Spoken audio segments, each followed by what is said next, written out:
nós sentaremos em mesas diversas. Jesus sentou em várias mesas como Jesus.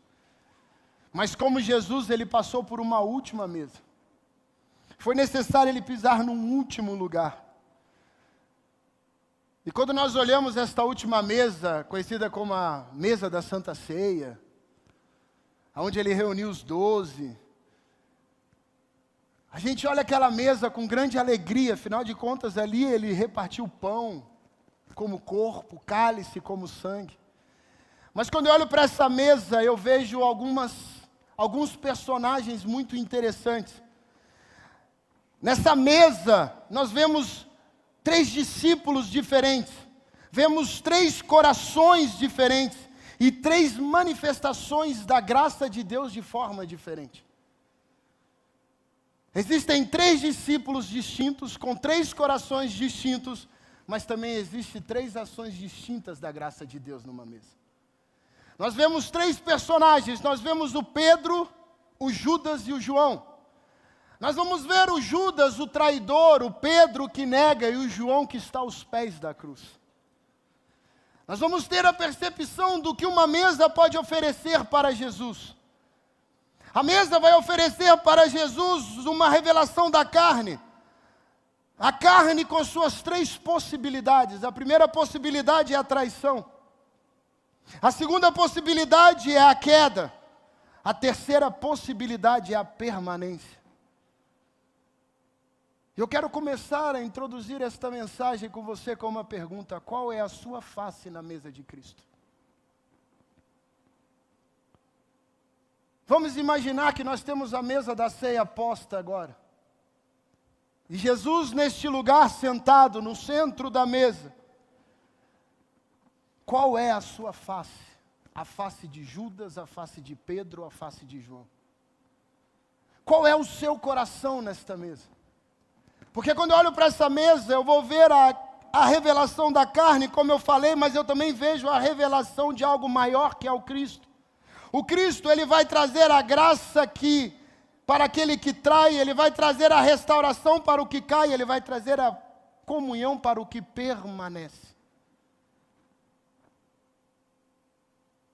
O problema é que nós temos uma visão muito natural, sem hipocrisia da nossa parte, mas quantos de nós sentaríamos numa mesa sabendo que um daqueles que estão sentados nos entregaria para a morte na própria madrugada, na sequência daquela mesa? Quantos de nós amaríamos até o fim aquele que nos negaria na hora que nós mais precisássemos? Ou quanto de nós alinharia na mesma prateleira, na mesma dimensão, aquele que permanecerá do nosso lado até o final, dando a ele os mesmos tratamentos, os mesmos benefícios na mesa, que o traidor e o que vai negar? Esse é Jesus. Muitas vezes nós usamos o nosso prisma, a nossa percepção natural, humana, para até indagar. Nós indagamos Jesus quando lemos esse texto. Nós olhamos para ele e falamos assim: Jesus, não faz sentido. O Senhor está sentado com Judas.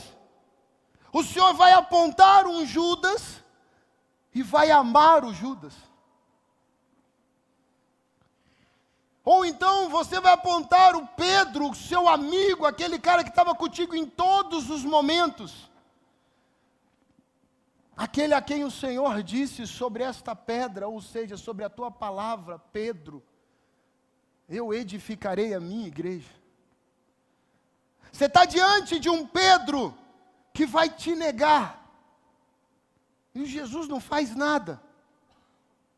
Mas eu olho para a graça de Jesus. Eu olho para aquele lugar onde Jesus já sabia tanto quem trairia, tanto quem negaria e tanto quem permaneceria. Mas há algo interessante. Quando Jesus está na mesa, ele não está olhando para o natural, ele está olhando para o lugar do sobrenatural. Porque Jesus, ele não vai nos julgar como nós julgamos o próximo.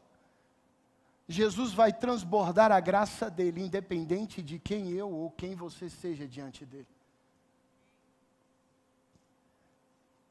Ele vai transbordar a graça dele para este lugar. E eu vejo esse lugar da ceia, esse lugar da mesa, não como lugar da refeição ou como lugar onde foi apenas uma ceia.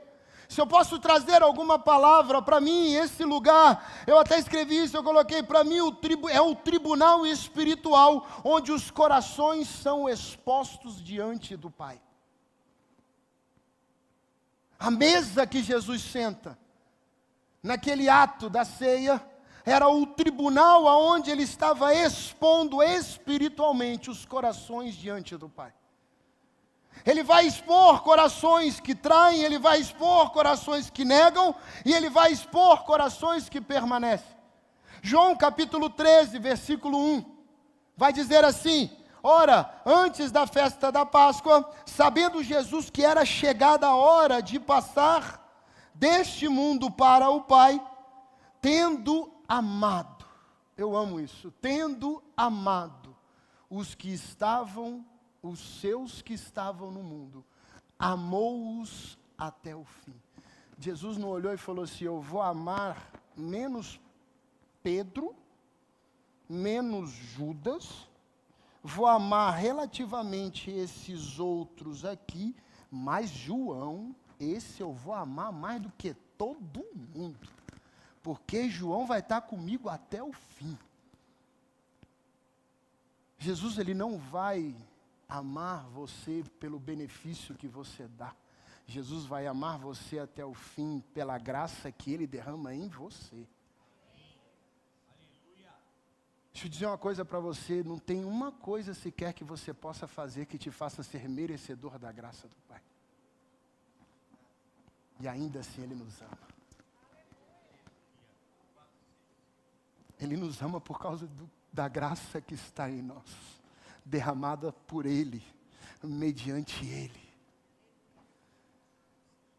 Ele sabia que estava chegando o tempo de subir. E eu amo quando ele vai dizer isso, ele vai dizer assim: e tendo amado, não só amou, mas ele amou até o fim, até a conclusão, até o processo ser concluído. Quando eu olho Jesus nesta mesa, Jesus está amando João até o fim, no pé da cruz. Jesus está amando Judas até na forca na árvore. Jesus está amando Pedro até o choro amargo. Sem hipocrisia da nossa parte, sem que você levante a mão, mas dentro de nós tem hora que dá uma indignação e fala assim: morreu foi é pouco ainda Judas por entregar Jesus. Não bate uma indignação quando a gente vai lendo Judas entregando Jesus, dando um beijinho no rosto de Jesus? Se você nunca pensou isso, ou você mente para mim ou mente para si. Mas quando você lê a palavra, você vai vendo Judas entregando Jesus, sentado numa mesa, ceando com o Pai, tendo aquele relacionamento profundo. Gente, esses dias eu conversava com a Jaque, a gente conversando em casa, eu falei assim: amor, tá certo que ele era o que deveria entregar e tá tudo certo. Mas aonde Judas se perdeu na história? Judas viveu todos os milagres. Judas conhecia Jesus intimamente. Judas viu a presença do Pai. Judas viu a glória do Pai no Filho. Judas viu o que Jesus era capaz de fazer e fazia mediante o Pai, e ainda assim não foi suficiente para não ir até a forca. O problema é que nós olhamos dentro de uma realidade natural, e Jesus está dizendo nesse João capítulo 13, 1, e ele amou Judas até o fim. Ele amou Pedro até o fim. Ele ama você até o fim da tua vida. Ele ama você até a hora do seu último suspirar. Ele ama você até a hora que o seu coração vai parando de bater. Ele ainda assim te ama. Ei, você não vai para o céu ou para o inferno por causa de falta do amor do Pai, do amor de Cristo. Ei, a graça está derramada sobre você. Agora, o que você faz com a graça é o que determina a tua eternidade. Nenhum deles perdeu o acesso da graça. todos estavam na mesa sendo recebidos como parte daquela história. Todos eles estavam comungando, eles estavam em comunhão com Jesus na ceia. Não é sobre a comunhão, não é sobre o derramar da graça, é sobre o que eu faço diante de Cristo. É quem você é e o que você faz diante da graça. Porque a graça está na tua mão, ela é o teu acesso. A graça não vai mudar, a graça não vai ser diferente para mim, porque eu estou aqui em cima. Ei, deixa eu dizer uma coisa para você, a graça não vai ser maior porque eu tenho um crachá de pastor, porque eu recebi uma unção na cabeça de pastor. A graça é para todos nós como filhos de Deus. A graça é para mim, como ela é para você, porque nós somos feitos filhos de Deus mediante Jesus. Aquele que era unigênito se fez primogênito da criação. Então a graça da mesa não é sobre o benefício que eu posso dar, mas é sobre o coração que eu vou derramar em Cristo. Quando eu olho para esse lugar, eu vou entender que a cruz, ela não começa lá no Calvário. A cruz começa na mesa, no relacionamento com os seus discípulos. Ei, o sacrifício de Jesus não vai começar quando ele está pendurado no madeiro. O sacrifício começa no relacionamento com o Filho de Deus. E esse relacionamento com o Filho de Deus vai trazer os 3 personagens que eu falei neste lugar. O primeiro personagem é Judas, e eu quero pensar bem brevemente com vocês. Judas, ele vai ser a graça oferecida. Quando eu olho para Judas, no capítulo 13 de João, versículo 21, Jesus vai olhar para a mesa e vai falar assim: em verdade vos digo que um dentre vós me trairá. Um no meio de vós vai me trair. Jesus sabia. E mesmo assim, e aí é onde entra o coração de um Cristo soberano. Aí entra o maior dos ensinamentos de Jesus para mim.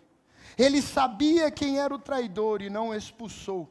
Ele não humilhou diante dos demais, mas ele lavou os pés daquele que trairia ele. Nós estamos condenando inúmeras pessoas, governantes, traidores, e mais. E Jesus está dizendo assim: na minha mesa teve um que me traiu, mas eu lavei os pés dele. Porque não é sobre o que eu vou fazer para ver o sobrenatural. Não há o que eu possa fazer para derramar o sobrenatural. Não é o que eu possa fazer para me tirar da cruz. A cruz era o meu destino. E para eu cessar a cruz, ou seja, eu acessar o meu propósito, talvez eu vou precisar lavar os pés daquele que me trai. Jesus, ele conhecia os seus. Ele vai dizer: em verdade eu vos digo que dentro de vós, aqui no meio de vós, há um que vai me trair. Só que quando eu olho no versículo 5 do mesmo capítulo 13, Jesus vai dizer a palavra, vai dizer: e deitou água numa bacia, e passou a lavar os pés dos discípulos, e enxugar com a toalha com que estava cingido. Então quando eu olho para a mesa, a face do traidor não foi expulsa. A face do traidor não foi condenada. A face do traidor não foi humilhada. A face do traidor foi amada. A face do traidor foi recebida em Jesus. Ei, deixa eu dizer uma coisa para você com muito carinho, com muito amor. Quantas vezes você não vestiu a face de Judas diante de Jesus e mesmo assim ele te amou? Quantas vezes nós não vestimos face de Judas diante das nossas ações, diante das nossas atitudes, diante do nosso caminhar, e mesmo assim ele nos amou até a última consequência. E aí, na medida que alguém nos trai, pronto, vai para o inferno. Filho de Belial, Balaão, filho de Belial, filha de não sei quem, circunciso, filisteu, maldito, morra. Jesus está olhando para você e falando assim: ontem a tua face era a mesma dele, e eu te amei até as últimas consequências. Nós precisamos voltar a ser a igreja da mesa da ceia, e menos a igreja da mesa de Pilatos. A mesa da ceia com Jesus abraçou Judas e disse assim: eu estou contigo até a última consequência, ainda que seja necessário você me trair, me entregar, eu vou com você até o final, porque a minha graça está sobre você. E menos a mesa do que lava as mãos e diz assim, que o povo defina, que o mundo defina, que ele seja condenado por um juízo. Jesus está dizendo assim: eu estou derramando sobre vós a minha graça, como eu derramei sobre Judas. Nós precisamos entender que aquilo que Jesus tem derramado sobre nós, talvez é o mesmo ambiente que ele derramou sobre Judas. Já parou para pensar que Judas recebeu os mesmos serviços daquele que permaneceria até o fim? Esse versículo 5 do capítulo 13 era a mesma água, a mesma toalha e o mesmo amor. E a gente está fazendo distinção por causa dos benefícios que nos são oferecidos. A gente olha para as circunstâncias e usa o benefício que nos é oferecido.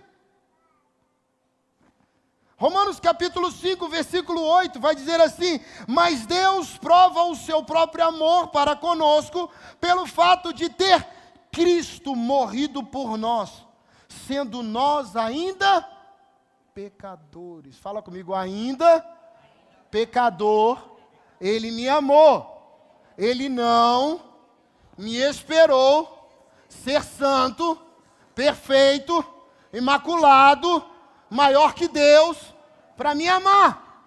Ele me amou como pecador. E aí nós, como igreja, para amarmos o próximo, esperamos que ele mude completamente. Quantos querem que essa nação seja transformada? Quantos querem que essa nação mude completamente? Comece a amar mais e julgar menos. Quantos querem que a tua casa seja transformada? Comece a amar mais e julgar menos. Quantos querem que seus filhos se tornem a grande geração do avivamento neste lugar? Ame mais o teu filho e julgue menos ele. O problema é que nós temos a tendência de sermos juízes. Afinal de contas, estamos na igreja. A gente vem de domingo a domingo na igreja, né? Não, meu pastor? E somos juízes nesta terra. Quando nós amarmos mais e julgarmos menos, Deus se faz presente no lugar. Eu lembro uma vez em que meu pai recebeu um pastor, ele já contou isso, eu já falei também. Nós chamamos uma família pastoral para dentro de casa porque nós queríamos cuidar deles.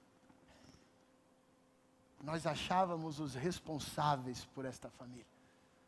E meu pai botou esta família dentro de casa. E a nossa vida que estava aqui, de repente ela começou a andar aqui. Tudo começou a dar errado dentro de casa. Tudo que você possa imaginar, do financeiro à saúde. Em 98 meu pai teve a morte clínica. Todos já sabem desse testemunho, quem não sabe, um dia você vai ficar sabendo. Um dia ele conta aqui. Mas até morte clínica ele teve, com obituário e tudo. E um dia meu pai orando e falou assim: Deus, o que aconteceu? Deus olhou para o meu pai numa conversa e falou com ele assim, você quis ser juiz sobre eles. E botou a mão sobre a cabeça deles, porque você achou que era melhor do que as minhas atitudes. E todo juízo que eu derramaria sobre ele mediante a minha graça, caiu sobre você em forma de juízo. O problema é que nós temos que amar, para que Deus se faça juiz. E nós queremos ser juiz, para que Deus se faça amor. Deixa eu dizer uma coisa para você, volta ao padrão original, para que Deus traga prosperidade para a nossa nação. Nós temos que voltar a ser a igreja que ora porque ama, e não que ora atrás de juízo. Nós oramos todos os dias para que venha fogo, juízo, e menos, muito, muito, muito menos o amor e a graça. Então, quando nós fazemos isso, talvez nós estamos apenas julgando a face dos Judas que estão na nossa mesa. Porque nós achamos detentores da verdade, paladinos do conhecimento e da santidade. Quando vejo Jesus nesse lugar de Romanos 5:8, é exatamente sobre isso. Ele nos amou ainda sendo nós pecadores. Ele nos amou ainda que houvesse tudo de errado em nós, Ele ainda assim nos amou. Por que Ele ama isso? Porque o último apelo de Jesus para Judas, quando ele está na mesa, não era o ato de condenação. O último apelo de Jesus, quando está lá no Getsemane, quando ele vem, não é um ato de condenação. O último apelo de Jesus é o amor vivo, sem juízo, sem condenação, dizendo: ainda que você vá me trair, eu te amo até o final das últimas consequências. A porta não vai fechar porque você me traiu. A porta não vai fechar porque você errou. A porta não vai fechar porque eu julgo melhor do que você. Ei, a porta continua aberta para mim, para você, como esteve aberta para Judas. Quantas portas nós estamos fechando para pessoas que estão batendo aqui?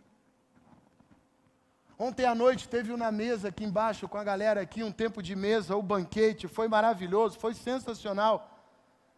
O Junão do estacionamento, com a alegria que ele tem, chegou na porta aqui comigo e falou assim: meu irmão, deixa eu te apresentar um cara aqui. Me mostrou um rapaz, estava passando aqui na rua, ele agarrou o maluco, botou para dentro, bem Junão você.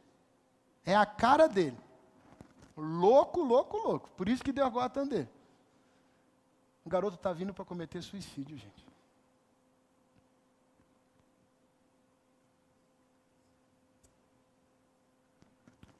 A gente não esperou ele tomar banho e trocar de roupa, tá bonito não. O Junão levou ele até a porta da casa dele. E ele disse assim: cara, eu estou feliz. Eu fui amado. Quantas vezes nós amamos o próximo mais do que a nós mesmos? Jesus amou Judas na medida que ele entende o amor. E ele entregando-se em sacrifício por um Judas, pela face do que está traindo. Ele saiu daqui radiante, o menino ontem, feliz. Junão deixou ele na porta da casa dele, um menino bom, mas estava indo para a morte.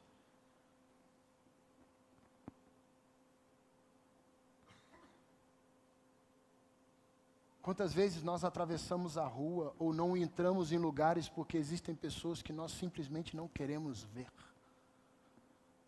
Deixa eu dizer uma coisa com muito temor para você: a tua face é de Judas nessa hora.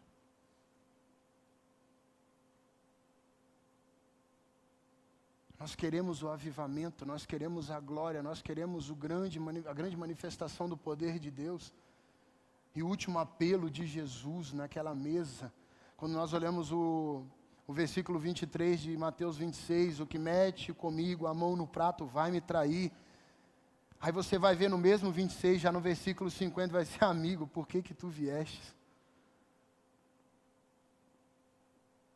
As perguntas que Jesus faz, as ações que Jesus faz, até no momento da traição, seja no aviso ou seja no ato da traição, a graça alcança Judas em todo o tempo. Que graça é essa? Que alegria é essa? Que amor é esse que constrange, que trabalha independente do que o outro faz? Cadê o amor da igreja que não está baseada ou balizada naquilo que o outro vai me oferecer, mas na graça daquele que me chamou para viver esse lugar? Será que nós amamos de fato como Jesus amou? Ou nós condenaremos e condenaríamos todos os dias os Judas que aparecem na nossa mesa?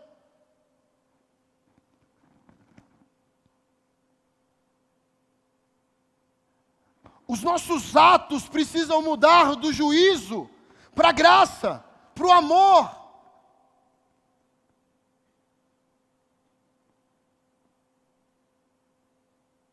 Nós precisamos voltar à igreja como Jesus era na mesa.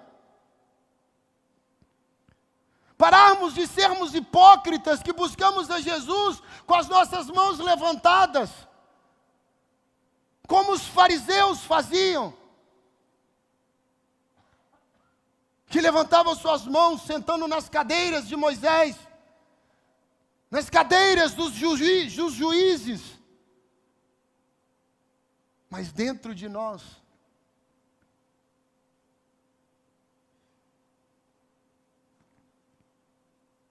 quem somos diante de Deus? Quem somos quando Jesus olha para a terra e olha para nós dentro deste lugar de igreja? Vamos imaginar que isso daqui era a mesa da ceia. Aqui estão os discípulos de Jesus. Qual é a face que ele olha para você nessa noite? Judas está nesse lugar. O pecado de Judas não foi apenas o trair. O erro de Judas não foi o trair. Judas não foi o único que pecou contra Jesus. Pedro estava no mesmo lugar, na mesma mesa, avisado pelo mesmo Jesus. Viver o mesmo ambiente. A grande diferença é que quando eu olho para 2 Coríntios 7:10, vai dizer assim: porque a tristeza segundo Deus produz arrependimento para a salvação, mas a tristeza segundo o mundo produz morte. O Judas e o Pedro estão na mesma mesa, enquanto o Judas chora, se desesperando, Pedro chora em amargura. Enquanto Judas vai correr para a culpa, Pedro vai correr para Deus. E o segundo personagem, que é o bendito do Pedro, Bocul do Pedro. Gosto do Pedro, porque Pedro era impulsivo. Nossa, Pedro, eu vou te falar um negócio. Quem o mundo diz que eu sou? Ah, o mundo diz que és profeta, é João, é Isaías, é não sei mais quem, é Elias, é isso, é aquilo. E vós, tu és o Cristo, Filho de Deus vivo. Está Pedro lá no meio do povo, gritando, és o Cristo. Vem a tempestade, o barco sacudindo de um lado para o outro, Pedro está tranquilão. De repente vem Jesus andando por sobre o mar. Aí Pedro olha, os discípulos começam a gritar com medo. Jesus grita, calma gente, sou eu. Jesus, eu estou aqui, fica tranquilo. Quem grita? É Jesus? Então me manda ter contigo, andar sobre as águas? É Pedro, impulsivo. Está Pedro pulando do barco, igual um maluco. Todo mundo julga Pedro. Quero ver quem tem coragem de pular de um navio no meio do alto mar, com a água batendo e passando por cima do barco. Ah, tá. Quem pula? Alguém aqui tem essa coragem? Se Jesus falar assim, vem. Ah, vou. Vem você. É a mesma distância, Jesus. Vem que eu estou te esperando. O Pedro impossível. Ninguém para o Pedro. O Pedro impulsivo faz coisas que ninguém imagina. Mas a face de Pedro é a face do resgate e da restauração. Aquele que teve experiências sobrenaturais durante toda a história de caminhada. Aquele que viveu o sobrenatural, aquele que viu a transfiguração, aquele que viu o milagre, aquele que andou por sobre a água, aquele que fez a pesca miraculosa, aquele que viveu tudo que vocês podem imaginar. Acho que a gente não viveu 1% do que Pedro viveu. Nas experiências. Esse cara está sentado na mesa. Está olhando para Jesus. E Jesus está dizendo assim, Pedrão. Tu vai me negar, cara. Eu vou não. Vai, fica tranquilo que você vai me negar. Não vou te negar, você está ficando doido. Alguma coisa está errada. Aí Jesus olha para Pedro e fala assim: Simão, Simão, Lucas 22, versículos 31 a 32. Pedro, Pedro, eis que Satanás vos reclamou para vos peneirar como trigo. Eu, porém, roguei por ti, para que a tua fé não desfaleça. Eu roguei. Eu roguei. Antes da queda existir, a intercessão de Jesus já existia.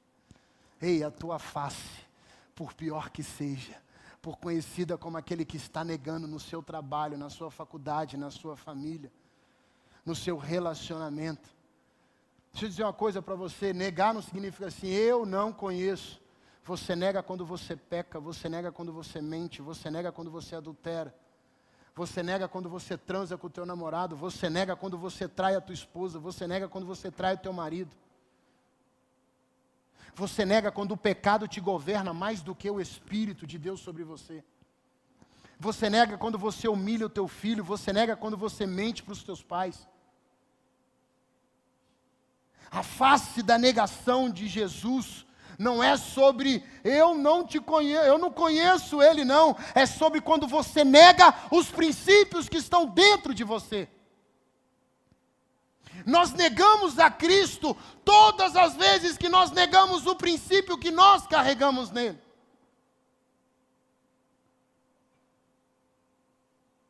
O fato de você pecar longe do teu pastor, do teu líder, não te faz melhor ou não percebido.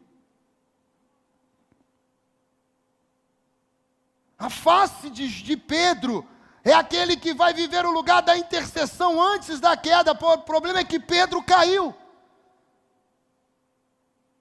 Só que Pedro cai sustentado por uma oração: eu roguei por você.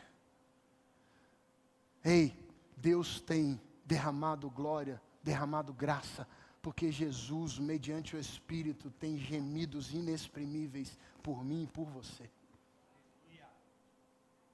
Olha para essa pessoa do teu lado.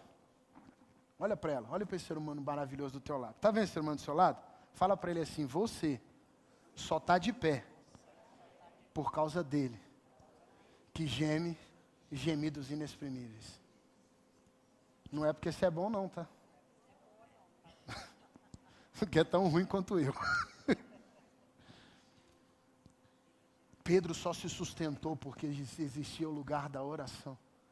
Jesus intercedia por Pedro, e sabe qual é o grande problema de Pedro? E talvez essa seja a grande crise dessa geração. E aí eu vou falar para os jovens que têm dos seus 0 até os seus 99 anos. Tá bom? Jovem do 0 aos 99. Tem alguém com mais de 100 aqui? Tem? O irmão aqui quase levantou a mão e falou: ai, falta 2 horas. Deixa eu dizer uma coisa para você. A autossuficiência de Pedro fez Pedro negar Jesus quando era necessário estar do lado dele. A autossuficiência sua, a minha autossuficiência de achar que somos fortes contra o pecado, fortes contra a tentação, nos faz negar Jesus todos os dias. A nossa autossuficiência para dizer que nós não vamos pecar, a nossa autossuficiência de sentar nas mesas, a nossa autossuficiência de dizer que eu sou forte o suficiente para vencer a tentação, está nos fazendo negar Jesus todos os dias da nossa vida. E quanto nós nos colocarmos autossuficiente, olha só o que Pedro vai dizer, versículo 33 de Mateus 26. Ainda que venhas a ser um tropeço para todos, nunca será para mim, porque eu sou bom demais. Ainda que esse bando de gente fraca, esses fracos aí, ó, eu andei por sobre o mar, quem anda por sobre a água, só 2, eu e tu, Jesus. Esses aí não tem fé nem para andar na água, você acha o quê? Eu andei sobre a água. Eles podem tropeçar, eu não tropeço. A gente liga a televisão, aí ó, olha a besteira que o cara fez, olha lá, olha só. Eu não mataria. Eu não burlaria o sistema. Eu roubar? Não faço isso. Vamos trazer para mais perto isso? Quando você descobre que um amigo seu está em pecado, olha lá, viu? Também deu mole? Deu lugar à carne e não ao espírito.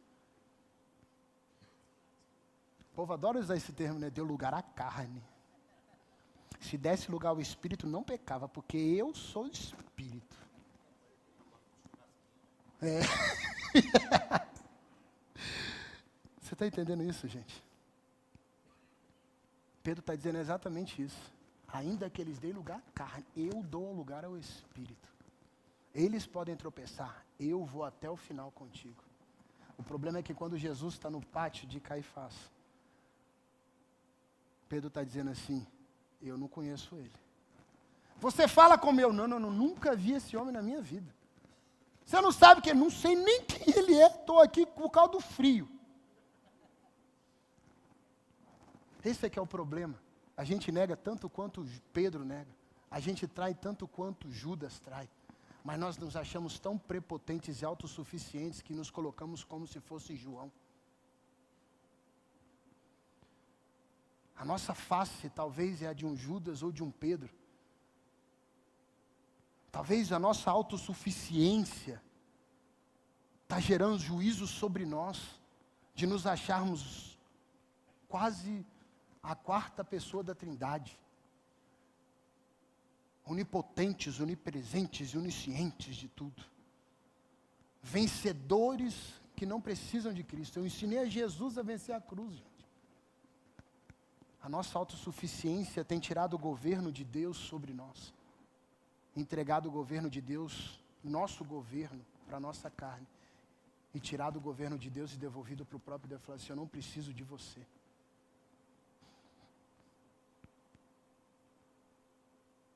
O problema é esse, nós temos que olhar isso. Olha o que Salomão vai dizer em Provérbios. Capítulo 16, versículo 18. Eu amo isso. A soberba precede a ruína e a altivez do espírito a queda. Ainda que todos tropecem, eu jamais. Soberba. Nós temos olhado com tanta soberba para o mundo e esquecemos que nós fomos alcançados igual eles foram alcançados. Então, quando eu olho para esse lugar, eu fico imaginando qual é o olhar de Jesus quando Pedro começa a negar.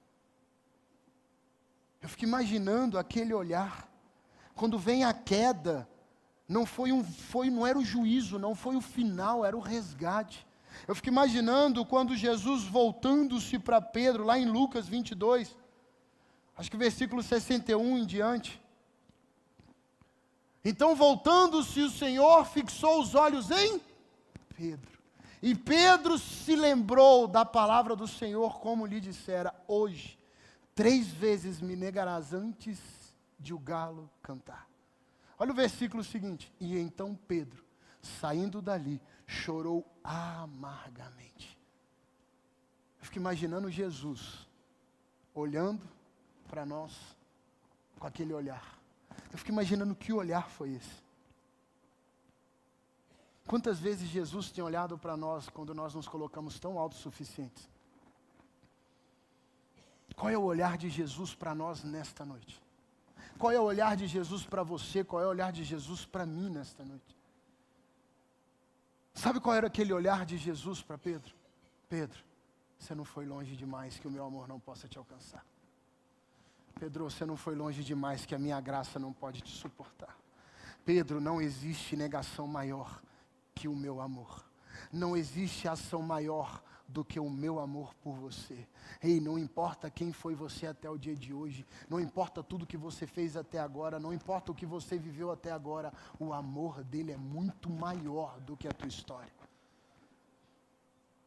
Não importa qual foi o erro que você cometeu, o amor dele é muito maior do que essa história. Judas estava indo por uma forca, depois de jogar as moedas no peito dos sacerdotes e dos líderes. E o amor de Jesus está vindo atrás dele. Judas, volta, Judas, volta, Judas, de volta, Judas. Pedro está negando Jesus e o amor dele está alcançando Pedro. Quando Pedro olha e cruza o olhar com Jesus, eu fico imaginando aquele olhar, meu Deus do céu. Fico imaginando quando Jesus olhava, ninguém olhava como Jesus. Ninguém olhava com aquele olhar de dizendo para ele, eu sei quem você é, eu sei aonde você pode chegar. Eu sei quem você é, eu sei o que você carrega, eu sei o que você está sentindo, eu sei o porquê você me negou, eu sei os teus medos, eu sei as suas ansiedades, eu sei os teus juízos, eu sei das tuas escolhas, e nenhuma delas é maior do que o meu amor. Isso é o olhar de Jesus para Pedro. Eu lembro um dia que eu me senti encontrado por este olhar. Eu nasci dentro da igreja, com 7 dias eu fui apresentado no palco, no altar. Eu vivi dentro da igreja. Minha vida foi formada num campo de missões. Era tão engraçado que eu nasci numa cidade chamada Cascavel, no Paraná. Cheguei lá, faltava um mês para eu nascer, e aí Deus me levou para lá, a família foi para lá. Nascemos lá, vivi aquele lugar na minha primeira infância, até meus 3 anos de idade. Fui para uma cidade chamada Rosário Oeste. 8 horas de viagem depois de Cuiabá. 5.000 habitantes. Eu vivi o sobrenatural naquele lugar de forma incrível. Se eu não me engano, foi nessa cidade que o meu dedo foi amputado praticamente da mão. Aí ele está aqui, tá, gente? Continua na mão. Foi minha primeira experiência viva, real, depois de nascer de milagres.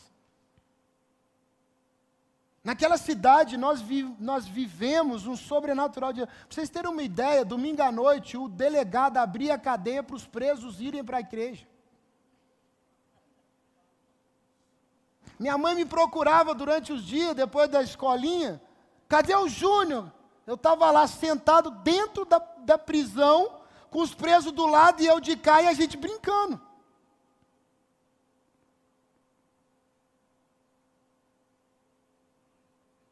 Vivi milagres na minha infância, na minha adolescência.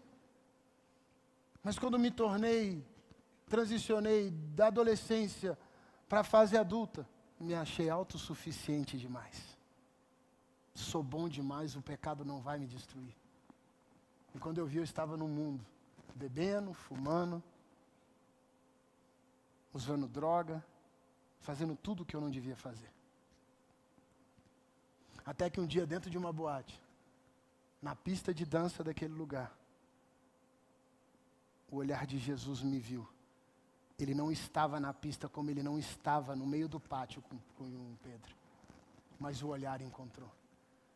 E quando aquele olhar veio, eu escutei aquela voz dizendo, você sabe aonde me encontrar. E eu te espero lá. Eu saí daquele lugar, 3 horas da madrugada, larguei tudo, larguei carteira, larguei tudo lá com meus amigos. Falei, meu irmão, eu estou indo embora, paga a conta aí, resolve o B.O. que eu estou indo embora desse lugar, chorando. Talvez essa seja a noite de você ter o choro amargo na sua vida. Para resgatar quem você é em Deus. Fevereiro de 2008, nunca mais eu saí da presença dele. Quando o nosso olhar encontra com o olhar de Cristo, não tem quem possa nos parar. Dias depois, Pedro está no meio do grande Pentecoste de Atos. O avivamento descendo, a glória acontecendo, o poder se manifestando. Talvez o avivamento que esta nação precisa passar, vai passar pelo cruzar de olhar de você com Jesus, para dizer assim, Ele está olhando para mim. Ele não desistiu de mim. Ele não vai me abandonar. Essa é a noite em que Deus está resgatando esta percepção de reino. Esta percepção de amor. Às vezes é impossível imaginar, mas Ele ama a gente. Às vezes as circunstâncias são complicadas, você fala assim, não tem jeito, mas Ele me ama. O louvor pode subir. E existe um outro fator, um outro personagem, eu quero concluir com esse personagem. Um homem chamado João. João é a permanência e a comunhão. Ai, que coisa linda. A face de João. João aparece de uma forma diferente dos demais. João, ele não é conhecido por um grande milagre. João não é conhecido pelo ímpeto da sua ação. João não é conhecido por uma grande pregação. Mas ele é conhecido por alguém que era próximo de Jesus. E isso para mim quebra muito os grandes homens e mulheres de Deus. Porque nós temos a força, o ímpeto de sermos conhecidos pelas nossas ações. Você quer ver um exemplo? Amanhã, segunda-feira, 3 horas da tarde, vai estar o homem que é a maior referência de cura e milagre desse mundo. Isso daqui não cabe de gente. Vai ter gente lá na rua que vai ter que arrumar telão para botar no estacionamento. Verdade ou mentira, gente? Não é verdade? Amanhã, 3 horas da tarde, vai estar aqui Joãozinho. Quem é Joãozinho? Rapaz, é um homem que conhece a batida do coração de Jesus. Irmão, se tiver 100 pessoas aqui dentro, é glória. O problema é que a nossa percepção de validação, a nossa percepção de homem e mulher de Deus é sobre o quanto de milagre ou o tamanho da pregação que ele faz. A percepção da face de João é sobre relacionamento íntimo com o Pai. Deus está chamando uma igreja que tem a face de João, a face de relacionamento e de permanência, não a face de grandes milagres. Até aquele ato, até aquele momento, você vê a face de João como alguém que deitava no peito de Jesus. João capítulo 13, versículo 23. Vai dizer assim, ora, ali estava chegado a Jesus, um dos seus discípulos, aquele a quem ele amava. Porque ele sentia as batidas do coração de Jesus. Se você olhar para trás, você não vai ver João fazendo grandes pregações, participando de grandes milagres, tendo grandes atos, mas você vê alguém que não apartava do peito de Jesus, que não deixava o coração desligado do coração de Jesus. O lugar de intimidade na mesa tornou-se o lugar de permanência na cruz. Quem está no pé da cruz é João. Quem está baseado lá no pé da cruz, olhando para ele, sentindo toda a dor dele, vendo o sangue jorrar, vendo o gemido vir, vendo a dor do seu grande amigo, daquele a quem ele deitava no peito, sendo rasgado, sendo torturado, sendo humilhado, está lá João, lá no pé. Só que tem algo que me intriga nessa história, é porque quando eu vejo João permanecendo lá no Calvário. Vai Jesus olhar para João, quando você vê o capítulo 19, não precisa postar não, de João. Você vai ver Jesus olhar para João e falar assim, vendo a sua mãe, junto a ele o discípulo amado. Ele olhava e vendo a sua família natural, junto do discípulo que ele amava. Dos 12, um nega, o outro trai, mas João permanece. Enquanto um está pendurado numa forca, enquanto o outro está chorando arrependimento, a face de João está prostrado na cruz, dizendo assim, vai valer a pena permanecer até o final. Vai valer a pena toda a dor, vai valer a pena toda a humilhação, mas eu vou permanecer até o final.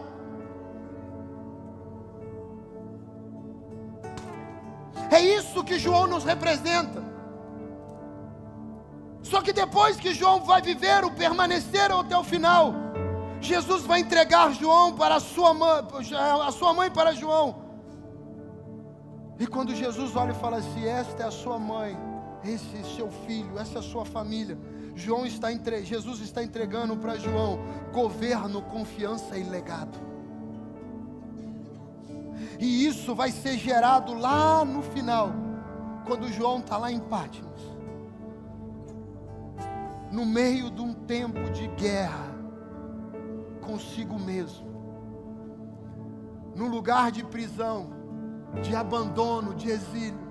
E eis que eu vejo os céus abertos. E o Apocalipse sendo revelado para João. A glória de Deus descendo. Ei, João só desenha Apocalipse para mim e para você, porque João permaneceu na cruz. Só quem permanece na cruz, só quem permanece até o final com Jesus, vai ter a eternidade desenhada nos seus olhos. Pedro vai viver a eternidade nos céus. Agora quem viu a eternidade na terra, foi quem permaneceu na cruz. Se você permanecer nesse lugar, se você permanecer em Jesus até o final, não é o que você vai colher na eternidade, mas vai ser o que você vai ver na terra. O avivamento que nós queremos ver na terra, nós temos que permanecer em comunhão com Ele até o final das últimas consequências. O avivamento que nós queremos viver, e não ver, mas viver, é realizado por aquele que vai permanecer até a última consequência. A pergunta para você nesta noite é: qual face você carrega hoje? As três faces receberam amor, receberam lavar dos pés, receberam enxugar das toalhas, recebeu a graça. As três faces foram amadas por Jesus. As três faces foram desenhadas em Cristo. Agora nenhum dos três teve a mesma atitude. Essa é uma noite que Jesus quer resgatar a sua vida, para aquilo que é o propósito nosso como igreja. Qual é a face que nós estamos tendo hoje? Eu quero fazer uma oração aqui nessa noite.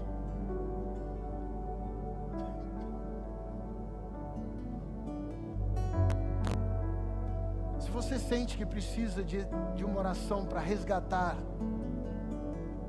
o senso, o sentido desse amor e dessa graça na sua vida, talvez você pode olhar para você e é difícil assumir com sinceridade. A gente tende a ser muito soberbo, hipócrita, de dizer que a nossa face é de João. Talvez nós temos que ter muita coragem para dizer: a minha face hoje é a face de Judas. Eu estou traindo ele toda hora. Ou talvez a minha face é literalmente a face de Pedro. Eu amo, eu vivo os milagres, mas no momento mais crucial da minha história eu estou negando ele.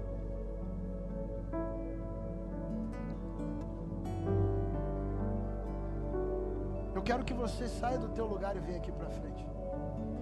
A igreja pode se colocar de pé. Mas qual é a face que você está carregando nessa noite, que você precisa abandonar? Eu quero que você saia do teu lugar enquanto o louvor ministra. Quero ver, é um ato de muita coragem a gente assumir que a face está errada. É muita coragem.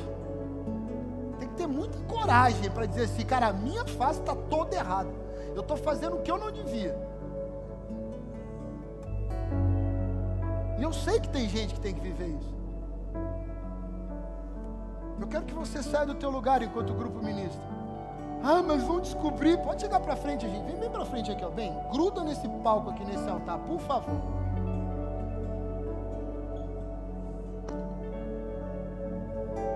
Qual face você vai abandonar nessa noite? Qual face você vai tirar de você? Eu fico imaginando Judas. Quando Judas entende que Jesus, quem ele era de verdade, o que ele havia feito, Judas chegar diante daqueles homens e jogou no chão aquelas moedas e disse: cara, ele era um homem bom, justo. Judas correu para a morte. Judas desistiu porque olhava para ele e falava: não tem valor, não tem por que eu continuar. Eu fico imaginando o coração de Jesus. Pode morrer, ele não pode morrer. Só que eu não posso fazer nada se ele não tomar uma atitude. Pedro passou por esse linear. Ele foi na linha mais tênue, fina para romper. Eu costumo dizer que Pedro pisou com um pé e outros 5 dedos. Ele ficou pendurado com um dedinho do pé. para não cair no campo de morte como caiu Judas. Mas quando o olhar de Pedro alcançou e olhou, e o olhar de Jesus cruza com o de Pedro, Pedro vai para o choro da amargura. O choro da amargura é espiritual, o choro da amargura. Abro meu coração a ti, Senhor, Senhor, é uma noite de resgate de identidade. atrás de bênção. É uma noite de resgatar a nossa identidade como filho. Nada para mim, mais do que tu podes fazer. Só quero a Então nós ti. queremos a Ti, queremos a Tua presença. Queremos ser transformados pelo Senhor. E nada Nada mais, nada, nada, nada mais. nada mais, Nada mais além de Ti, Jesus. só quero. Cante isso, você que está no banco, está sentado, fica de pé, por favor. E nada mais Levante do teu lugar, se coloque de pé. Se você não tem força para orar, cante isso, comece a declarar nada mais além de Ti. e nada mais, nada além de ti. Nada além de Ti. Só quero. Nós só queremos a Ti, Jesus. Nada, nada, nada, nada importa. E nada mais, nada É uma noite de resgate de identidade. só quero Ei, deixa doer o que tem que doer. e Deixa que o Deus tiver que temer dentro de você. nada além de ti. Quer gritar, dá um grito no seu lugar, faz alguma coisa. Só não fica parado nesse lugar. E nada mais, nada além de ti. Só quero a ti. Hoje o acesso foi aberto para nós como igreja. Hoje há um acesso liberado para nós. O mesmo acesso que Judas, que Pedro e que João tiveram naquela hora. Os três tiveram acesso nessa mesa. Cada um tomou uma atitude diferente. Só que nenhum deles teve a porta fechada. O acesso está aberto, a porta está aberta. Jesus está dizendo: eu sou o caminho, a verdade e a vida, e ninguém acessa ao Pai senão por mim. Eu sou o acesso, como eu fui para Judas, só que Judas escolheu uma forca. Eu sou o acesso, como eu fui para Pedro naquela mesa, mas Pedro escolheu negar, mas o meu olhar alcançou Pedro. Eu fui o acesso para João naquele lugar, e o meu olhar encontrou João na cruz. Ei, vocês não estão entendendo isso? Deixa eu dizer uma coisa para vocês. O único que não viu o olhar de Jesus foi Judas, porque Judas escolheu fugir. Pedro viu o olhar quando cruzou e chorou. Ei, João viu o olhar quando Jesus olhou para baixo da cruz. Todas as vezes que nós permanecermos, o olhar de Jesus vai nos encontrar. E se o olhar nos encontrar, Ele vai nos transformar. Ei, essa noite não é hora de você fugir mais, é hora de você resgatar o acesso do olhar de Jesus.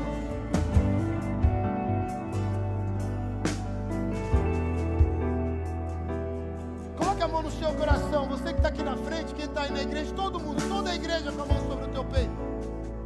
Senhor Deus, eu estou diante da tua igreja agora, Pai. Pai, a minha oração nessa hora é que nenhum deles venha fugir como Judas fugiu. Que nenhum deles venha escapar como Judas escapou. Mas que eles venham, sei lá, Jesus, talvez negando como Pedro, mas ainda assim encontrou o teu olhar. Ou permanecendo como João e ainda também encontrou o teu olhar. Senhor, o que importa é que nós estejamos aqui para encontrar o teu olhar nesta noite. Senhor, eu olho para que as famílias sejam resgatadas, casamentos sejam restaurados nesta noite, porque o teu olhar está passando por sobre as casas agora, Pai. Se houve algum rompimento, erro, pecado, traição, o teu perdão alcance estas casas. Os filhos sejam alcançados, os pais sejam alcançados, as vidas sejam alcançadas, Senhor, as famílias sejam restauradas, Pai. Porque assim como o Senhor perdoou Pedro, olhando para ele, o Senhor amou João, olhando para ele, o Senhor venha nos amar e nos perdoar, olhando para nós nesta noite, Senhor. Eu oro para que haja um resgate completo, para que quando acabar este culto, nós vamos chegar no lugar do sobrenatural, vivendo o sobrenatural, amando o sobrenatural, vivendo a eternidade. E quem sabe, Senhor, talvez nós não tenhamos a mesma experiência de João, vendo os céus abertos, desenhando a eternidade para hoje, vivendo a soberania daquilo que está por vir, porque o Senhor é soberano sobre todas as coisas.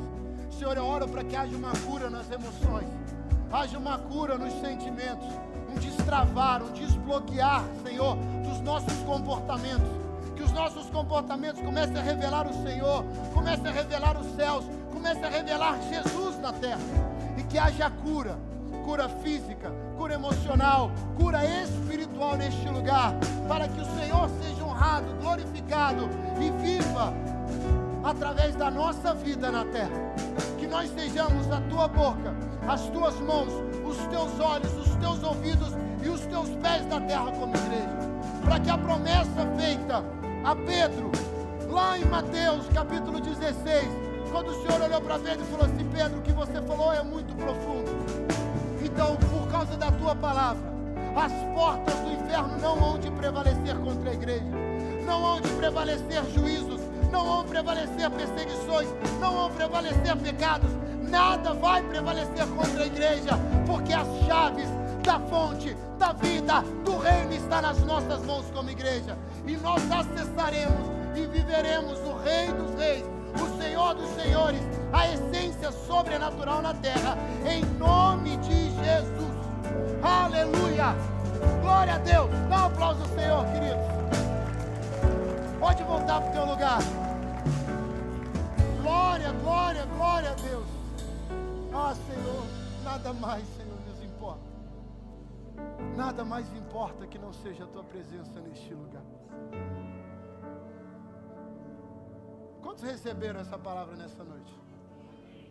Quantos vão sair daqui de dentro transformado, mexido, provocado para sair do lugar que está para um novo tempo?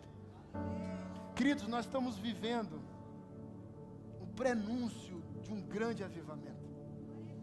É loucura, eu tenho viajado por alguns lugares nesta nação e Deus tem me feito ter umas experiências loucas demais. Sabe, chegar num lugar e de repente você ouviu o testemunho: cara, pastor, Deus tem me incomodado a orar 3 horas da madrugada todo dia. Aí você ouve uma criança de 8 anos de idade falar assim: pastor, essa noite eu vi Jesus, ele era lindão, nossa, é cheiroso, mais cheiroso que a minha mãe e meu pai. Aí esses dias eu ouço meu filho, o Gabriel, chegou para a mãe dele, a gente estava em casa ouvindo uma música. Aí ele fala aquela música, né, da perseguição, nada pode parar a igreja, Coliseu não parou a igreja, Leão não para a igreja, ninguém para a igreja nunca é parada. Aí ele falou: mamãe, o que é colossal? Não é colossal, mas você falou mais difícil que Coliseu ainda era mais fácil falar, né? Mãe, o que é Coliseu? Coliseu, filho, era onde os cristãos eram assassinados, colocados lá, leões matavam. É que a gente não floreia muito para o nosso filho, tá? A gente ensina ele bem o que está escrito. Porque está escrito, não está escrito? Está escrito, a história está escrito. Não tem como inventar moda. Ele falou: ah, entendi, mamãe, foi brincar. 5 minutos depois ele falou assim: mamãe, eu sei quem pode parar a igreja. Eu falei: vai, Jesus, não deixa ele ser herege não, Jesus. Tem misericórdia, Jesus, do menino. Ele olhou e falou assim: papai, a própria igreja para a igreja.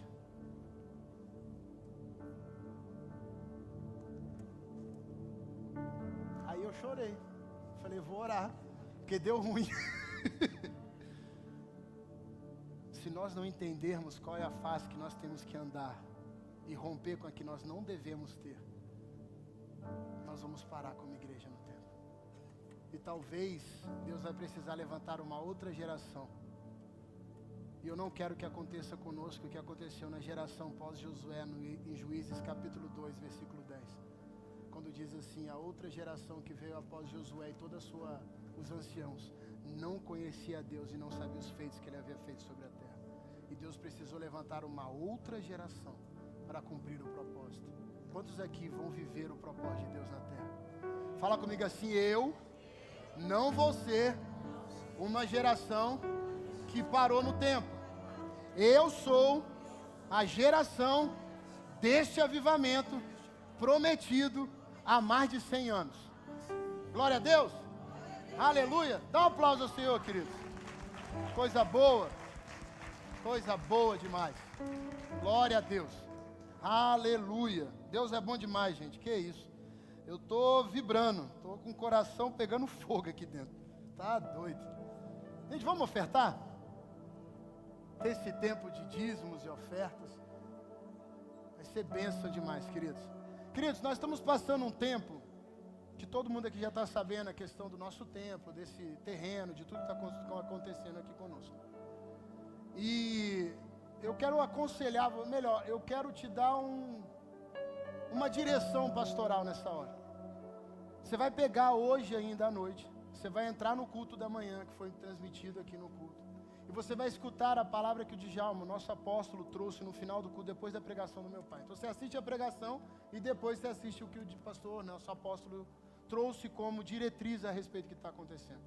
E atrás dos bancos aqui, você vai ver alguns QR Codes, algumas marcas para você acessar. Você vai pegar a sua câmera, você vai entrar aí, nesse QR Code que está aí, e aí esse QR Code vai jogar para essa página, onde você vai ter os Pix para cada uma das ações. Dízimos e ofertas, você vai copiar aquele Pix, colar lá no seu banco. Ação social, mesma coisa, e investimento de imóveis, do imóvel. Por quê? Porque nós estamos numa transição. Seja para sairmos daqui, ou para permanecermos aqui, nós precisaremos de um investimento. Se precisarmos sair deste local, nós precisaremos de investimento para mudança, para reforma, para várias circunstâncias no novo local. Se for para comprar esse lugar, para a honra e glória do Senhor Jesus Cristo, amém e amém. Se for para comprar esse lugar, para a honra e glória do Senhor Jesus Cristo, olha só, gente, vocês estão bem treinados, coisa boa. Nós precisaremos de investimento. E você faz parte desse corpo. Você faz parte da promessa. Quando Deus trouxe a palavra profética com 3 grandes homens dele, homens justos, sinceros, fiéis e tementes a Deus, Deus é responsável por fazer cumprir. Mas ele usa a igreja dele. A promessa não foi para o apóstolo Djalma, a promessa não foi para o governo da Verdade e Vida. Fala assim, a promessa foi feita para mim, como igreja. Então você faz parte disso. Então se você quer fazer esse investimento, clica lá no Pix, entra lá nesse QR Code, você vai entrar lá, clica lá, vai ter uma conta específica para isso, que é o investimento, o fundo de expansão. Então eu quero te convocar e te convidar a fazer isso, tá bom? Eu vou dar em dinheiro. O pessoal está com os envelopes aí na mão. Se você tiver como escrever, bota um recado dentro, isso aqui é para o investimento no imóvel, para o investimento daquilo que Deus quer para nós como local físico. Porque sobrenatural, eu não tenho dúvida que Deus tem algo para essa igreja. Isso não tem dúvida. Naturalmente tem dúvida? Também não. É isso que eu quero que vocês entendam. Independente do que aconteça, Deus é responsável e é o que vela sobre a palavra profética dele. Amém? Se você quer um envelope, levanta a tua mão bem alto aí, bota a tua mão para cima, o pessoal está em volta. Maquininha aqui na frente, maquininha ali no meio. Vamos ofertar e vamos dizimar e vamos cumprir este mandamento e ensinamento. Amém? Só quero a ti. E pode sair do teu lugar, querido. E nada mais, nada além de ti. Só quero a ti, de ti. Só quero a ti. E nada mais, e nada mais.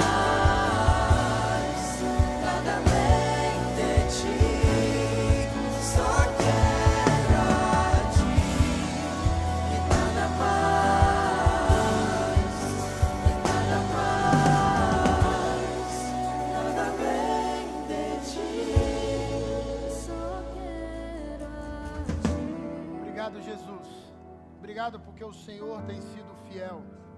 O Senhor tem nos abençoado, o Senhor tem prosperado a nossa vida no âmbito financeiro. O Senhor tem suprido todas as nossas necessidades, ido além das nossas expectativas. Nós te agradecemos, Senhor, por este lugar, te agradecemos por este ambiente, pelas tuas promessas, pelos teus ensinamentos, por tudo que o Senhor tem cumprido neste lugar.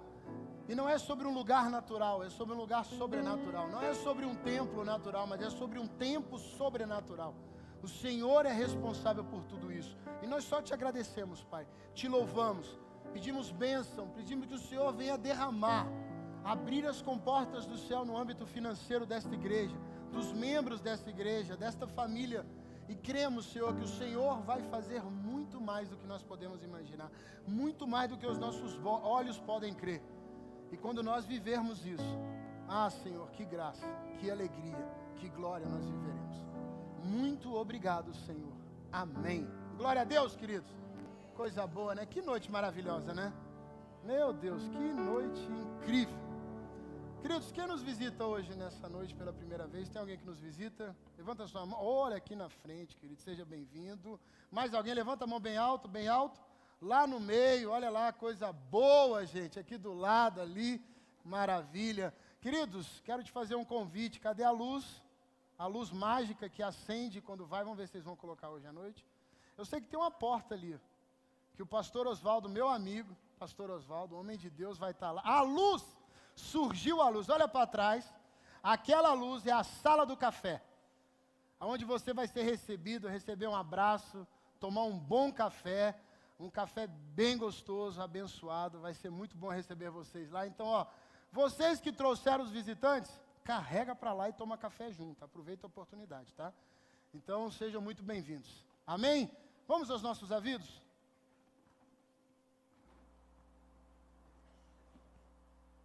Prepare-se para um tempo de cura, edificação e ativação. Vem aí. Remir Internacional 2026. Serão dias intensos e poderosos na presença do Senhor. Grandes homens de Deus compartilharão experiências, legado de vida e ministério.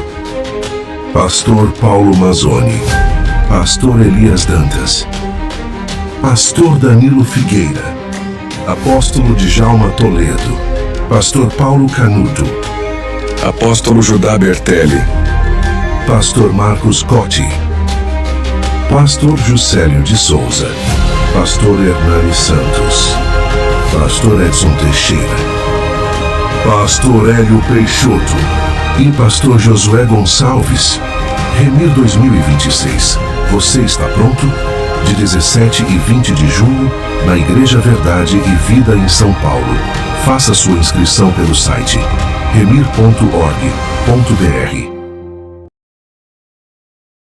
Olá, fique ligado em nossa programação. A nossa reunião de alinhamento será no dia 1º de junho, às 20 horas, com o apóstolo Djalma Toledo e a equipe ministerial. Venha participar. Vida de Casados. A nossa reunião do Vida de Casados está chegando. Venham fortalecer o seu relacionamento e crescer juntos em Deus. Será uma noite especial de aprendizado e edificação para o seu casamento. Será no dia 12 de junho, às 20 horas, com os preletores Alexandre e Sueli Malheiros. Invista em seu casamento. Está chegando mais uma edição da Conferência Remir Internacional, a rede ministerial de relacionamentos. Serão dias de conexão, aprendizado, comunhão e crescimento espiritual, reunindo pessoas com o mesmo propósito: construir relacionamentos saudáveis e alinhados com o propósito de Deus. Serão ministrações impactantes e conexões que podem mudar a sua história. Será do dia 17 a 20 de junho. Faça já a sua inscrição no primeiro lote no site remir.org.br. Verdade e Vida, uma igreja para todos. Glória a Deus. Bastante coisa, né, gente? Grandes movimentos. Tenho só duas coisinhas que eu quero falar com vocês, bem rápido. A primeira delas é, gente, vamos se inscrever no Remir. É algo muito sobrenatural. Vão ser dias muito importantes, impactantes. Eu quero convocar você, eu quero te dar uma direção para você fazer parte desse tempo. Vai ser muito especial, tá bom? entra lá no remir.org.br, faz a sua inscrição, dá para parcelar até em 10 vezes, gente. Passa assim, você nem percebe. Acho que R$12 por mês, R$15 por mês é muito pouco. Vai ser bênção demais. E a outra, nós estamos preparando uma viagem missionária para Ribeirão Preto e Bebedouro, interior de São Paulo. Vai ser do dia 10 de julho até o dia 20. Vai ser muito especial, vai ser muito interessante. Vai ser algo sobrenatural. E eu quero convocar você a estar junto desse tempo. Se você pode, você que é jovem, que tem aí a sua juventude, como eu falei, dos 15 até, sei lá, os seus 90, e quer participar desse tempo, esteja junto, vai ser especial demais, vai ser muito bom. Eu não consigo ir. Invista em alguém. Invista em alguma pessoa. Invista em pessoas que possam participar, que queiram participar, mas não têm condições, tá bom? Eu vou estar ali atrás um pouco, vem falar comigo, me procurem, tirem as dúvidas, converse comigo, mas não deixe de abençoar e ser abençoado em missões. Amém? Glória a Deus. Vamos ficar de pé, gente? Que noite especial, que noite maravilhosa. Saio desse lugar com um sentimento de gratidão muito grande por Deus, que me permitiu viver isso daqui. É bom demais, gente. Eu olho para uma noite e começo e falo assim, Deus, obrigado. Obrigado mesmo. O Senhor me permite viver uns trem que eu falo assim, Jesus, é bom demais. Sou muito grato a Deus. Amém? Feche teus olhos, queridos. Senhor Deus, obrigado, Pai. Obrigado por essa noite, pela Tua palavra. Obrigado pelo Teu reino. Obrigado porque o Senhor nos ama e nos amou até o fim. Como a Tua palavra diz a respeito dos Seus discípulos, né? O Senhor os amava e os amou até o fim. O Senhor nos ama e nos ama até o fim, Senhor. E esse dia de domingo que está acabando, estamos concluindo ele. Amanhã, segunda-feira, uma semana de atividades cheias do Teu Espírito, da Tua presença. Que nós venhamos ser a Tua boca nesses lugares onde nós pisarmos. Que nós venhamos revelar o Senhor. Não porque nós temos uma obrigação, mas porque nós entendemos o mandamento. Quando o Senhor diz em Marcos capítulo 16, 15, ide por todo mundo e pregai o Evangelho a toda criatura. Então é sobre pregar a todos, Pai, não usando palco, não usando púlpito, mas sendo a Tua boca na terra. Senhor Deus, e que o Teu amor, a Tua graça, a Tua comunhão, a Tua fidelidade, Deus, Jesus e Espírito Santo seja sobre nós, seja em nossas vidas, nossas casas, desde agora e para todo sempre, em nome de Jesus. Amém. Queridos, Deus abençoe vocês. Vão em paz. Passa lá na cafeteria lá, toma um bom café, compra um bom livro. Agora ficou mais fácil de você se inscrever em nossos eventos. Para participar, basta acessar o nosso site vvsp.com.br, clique em programação completa. Ali você terá disponível todas as nossas programações para você escolher. Vá até a área de eventos, procure sua programação e pronto, sua inscrição será registrada.